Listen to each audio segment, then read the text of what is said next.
ډېر افسوسناکه واقعه چې دی چې هغه موږ ته ډېر زیات تکلیف راکړو.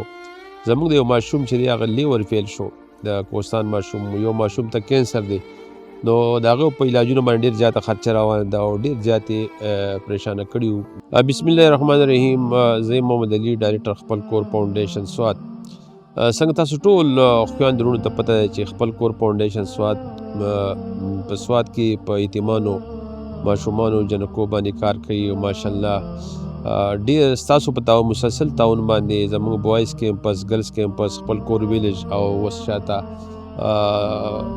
په بیکګراؤنډ کې تاسو ته ښکاري خپل کور نرسنګ کالج. ډېر ماشومان ماشاءالله چې دی هغه په خپلو خپو ودرېدو او په دې وخت کې په سهونو ماشومان په دې ادارې کې زموږ سره سبق وایي چې د هغې خوراک، څښاک، جامه، پیزار هر څه ستاسو په تعاون باندې مسلسل ستاسو په تعاون باندې هغه جاري دي. زما ټولو خویندو وروڼو نه دا ریکویسټ دی چې چونکې موږ باندې تېر شوی کال ډېر زیات سخت تېر شو، په هغې په وجه سره سیلاب راغی. په سیلاب کې ډېر په کروڑو روپو نقصان زموږ د بلډینګ وشو. او بیا یو ډېر افسوسناکه واقعه چې دی چې هغه موږ ته ډېر زیات تکلیف راکړو.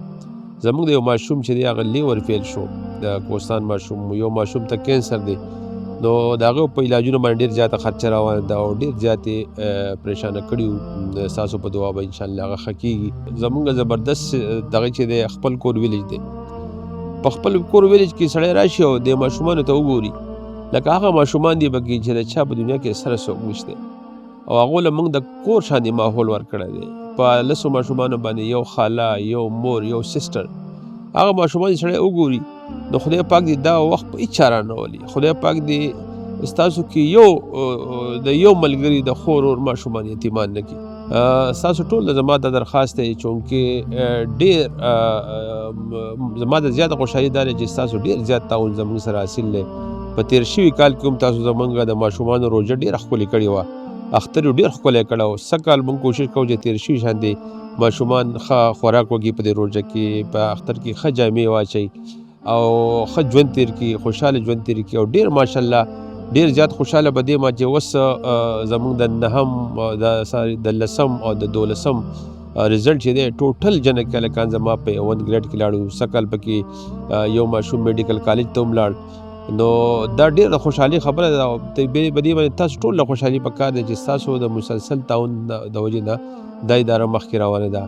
زما تاسو ته درخواست دی چې یو پیره بیا هر ملګری، هر خور ورور چې زما دا میسیج واوري، زما دا آواز اوري، نو مهرباني وکړئ موږ له په خپل زکات کې خامخا حصه وکړئ، خپل ډونیشن کې خامخا حصه وکړئ او ستاسو زکات مکمل د اسلامي طریقه باندې موږ په ماشومانو باندې خرج کوو. او زه به ستاسو په انتظار یم چې ستاسو د زکات، خیرات، ډونیشن موږ ته خامخا راشي.